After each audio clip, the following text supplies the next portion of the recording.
The crystal clink of glassware carried through the silver oak lounge like a promise of quiet luxury, until a sentence sliced the air and left the room gasping. "We don't serve people like you here." Conversation died mid-breath. Forks hovered. A champagne flute wobbled, caught by trembling fingers.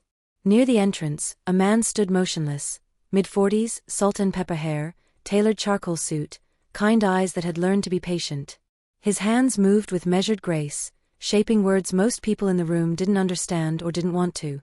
And 5 paces away, a young server with a crooked name tag and proud posture felt heat rise beneath her calm. Janelle Brooks, 25, black, tired from a 10-hour shift and still holding herself like she carried a standard no one else could see. Her life, until that night, lived in the margins, double shifts, online classes, and the practiced empathy of a girl who had once chosen to sit beside a deaf neighbor on a summer porch, tracing the alphabet in the air until their hands could speak. She'd learned American Sign Language from library books and blurry videos, not because someone told her to, but because it felt wrong to let a person be erased by silence. Years later, in one of Manhattan's most coveted dining rooms, her fingers still remembered. She noticed the shift before the words. People in service learned to feel whether moving through a room. From table 9, carrying a tray of martinis, she caught the strained exchange at the host's stand, the guests signing, the hostess stiff and helpless, the maitre d' watching like a referee hoping the whistle wouldn't be needed. 2 servers at the bar traded a smirk. Someone murmured, "Another special case." The man's hands kept moving, steady, composed. "Hello. Table 41. Please." Janelle placed her tray down and walked toward him. She didn't ask permission. She didn't clear it with a manager. She stepped into his line of sight and signed, "Hello, sir. Can I help you?" Relief changed his face instantly, the kind of relief you don't hear, you feel. "Thank you," he signed. "I didn't think anyone here would understand." Their hands found a rhythm, cautious at first, then fluid, like 2 musicians rediscovering the same key. The room watched, stunned and, some of them, annoyed to have their ignorance interrupted. The assistant general manager arrived as if summoned by a wire. "Janelle." His voice was low, clipped, rehearsed. "You're a server, not a performer. Stay in your lane." She turned to him and said, "I'm helping a guest." Her voice didn't rise. Her hands didn't shake. She returned to the conversation she'd opened, because once you open a door for someone, you don't close it just because someone else is uncomfortable with the draft. Power hates to be ignored. The AGM stepped closer, a private scolding made public. "You made a scene," he said, his words sharp enough to draw blood. "Don't give me that diversity nonsense. You were showboating. You embarrassed this restaurant.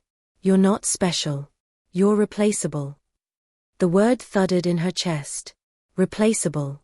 The way some people spoke it, it sounded like a threat, like a promise to make her smaller. A couple looked over, shocked. A busser froze, unsure whether to move. The hostess stared at the floor as if the grain might open and swallow her whole. Janelle lifted her chin. The guest, she'd learn his name later, Evan Tate, had stood up now. He couldn't hear the words, but he could read everything. From behind a tall wine display, a woman stepped out, removing her glasses in one economical motion. Dark green suit. Unmistakable poise. The kind of authority that doesn't perform because it doesn't have to. "Actually," she said, her voice quiet and lethal, "she's not replaceable." The silence that followed had gravity. The AGM's color drained. "Ms. Street James, I didn't realize, you didn't," she replied. "I watched from the moment this gentleman walked in to the moment you tried to humiliate an employee for doing the right thing. You made a guest feel invisible. You mocked initiative. And you did it assuming no one important was watching." He inhaled to defend himself. She raised a hand. "Save it. Your position is terminated. Effective immediately." 2 security staff appeared without being obvious about it. The AGM sputtered, then walked out on legs that suddenly looked like borrowed furniture. The CEO, because that's who she was, Veronica Street James, head of the Silver Oak Hospitality Group, turned to Evan and signed with slow, respectful clarity. "Thank you for your patience. We failed you at first. That ends tonight." He nodded. The simple gesture of a man who had learned to ration grace. She looked at Janelle and said, "You didn't cause trouble. You reminded me why we exist." Then she added, "Be at corporate in the morning. We need to talk about your future." Morning in Manhattan is made of glass and hurry. Janelle wore her best blouse and carried a stomach full of bees. On the top floor, in a sunlit office with nothing to distract from truth, Veronica stood by the window. "You showed up," she said. "That matters." Janelle sat, hands knit tight. "I don't know what this meeting is about." "It's about why I saw myself in you," Veronica said. She spoke of Baton Rouge, a single mother, a high school job in a diner, and a sister named Lacey who was brilliant and deaf and too often treated like a complication instead of a person. "The world wasn't built for girls like her," Veronica said. "I promised myself I would build spaces where no one felt unseen, and that I would never stand by while someone got erased." She slid over a folder. Letters. Emails. Notes written in looping cursive and shaky block print. "Thank you for seeing us." My son smiled through an entire meal. For the first time, I didn't have to translate my own existence. Janelle blinked hard. "I want you at the table," Veronica said simply. "Director of Inclusive Guest Experience. Not as a mascot. As a leader. Can you do it?" "I'm scared," Janelle admitted. "Good," Veronica said. "So am I. Courage is just fear with a job to do." The story should have settled there, but viral gravity is its own weather pattern. Someone had recorded the restaurant confrontation. The clip sprinted from TikTok to headlines in 48 hours. CEO fires manager on the spot. Server signs with deaf guest. Kindness isn't weakness. The applause felt loud and real, until the smear arrived right on schedule. Anonymous accounts labeled her a diversity hire. Threads claimed she'd faked ASL. Someone said Evan was an actor. A former coworker insinuated she was manipulative. Then came the email to reporters about her fake resume and manufactured story. It wasn't true, but it was loud. For the first time since that night, doubt seeped in like a leak behind drywall. "Should I step down?" she asked Veronica. "This is getting out of control." Veronica didn't blink. "Answer me 3 things. Did you help that guest because you thought anyone would see? No. Did you know I was watching? No. Did you do it because you expected a promotion? Of course not. Then the rest, Veronica said, is noise. We will hold steady. Holding steady meant building something that couldn't be shouted down. The flagship property in Brooklyn unveiled the Silver Oak Inclusion Wing a month later. A reimagined space where accessibility wasn't a favor, it was the floor. Visual menus accompanied every written one.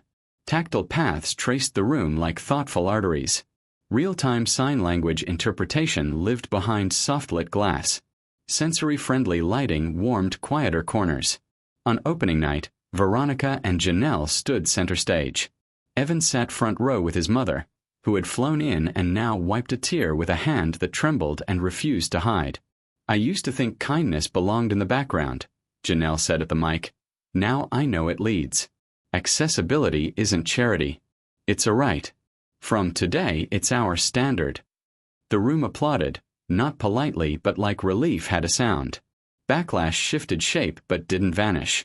A prominent food critic posted that the inclusion stunt felt like branding over flavor. Some people gleefully dropped star ratings as if they were punishing a misbehaving child. The kitchen bristled. Managers went tight-jawed. Veronica called a late-night meeting. Screens flickered with dashboards and schedules. "We won't trade excellence for empathy," she said. "We will do both. If inclusion is our bloodstream, culinary craft is our heartbeat. They will sync." Chefs argued about resources, time, training. Janelle, sitting at a table where she used to set water glasses, lifted a hand. "Let's prototype service flows like we prototype dishes." Flavor maps paired with visual guides. 3-level spice intensity pictograms. A crew station, where a rotating chef takes questions in ASL for guests who prefer it. It will feel exhausting, good. Exhaustion is a weight marginalized guests carried alone for years. It's our turn. The room, quiet at first, began to nod. The next month, the Silent Supper pilot launched, an evening designed where speaking was welcome but never required. Guests used cards, hand signs, gentle bells. The surprise was not how different it felt, but how natural. Complaints dropped. Praise expanded. The menu stayed ambitious and got better. Excellence and empathy found the same plate. Inside the company, the revolution didn't announce itself with confetti. It arrived as policy and practice. Job postings listed ASL/BSL/ISL fluency alongside wine certifications and management skills. Back-of-house training added modules on inclusive communication, not as optional nice-to-haves, but as standard. Interpreter stipends appeared in payroll frameworks. Staff evaluation rubrics measured listening as a technical competency. People who had been loud but unseeing slowly made way for people whose eyes could listen. Evan didn't recede into the background. Once a week, he texted Janelle a single emoji, the ASL sign for thank you, or a link to a new tool improving real-time captioning or a silly meme that said more than paragraphs. Some days he added a line. Today my mother heard your name, with her eyes. Janelle saved those messages like luck coins, not as proof to show anyone but as a compass to face inward when the outside world spun. Classes at universities picked up the story as a case study. When hospitality stops being flavor alone and becomes relationship. HR departments stole lines from Janelle's talks.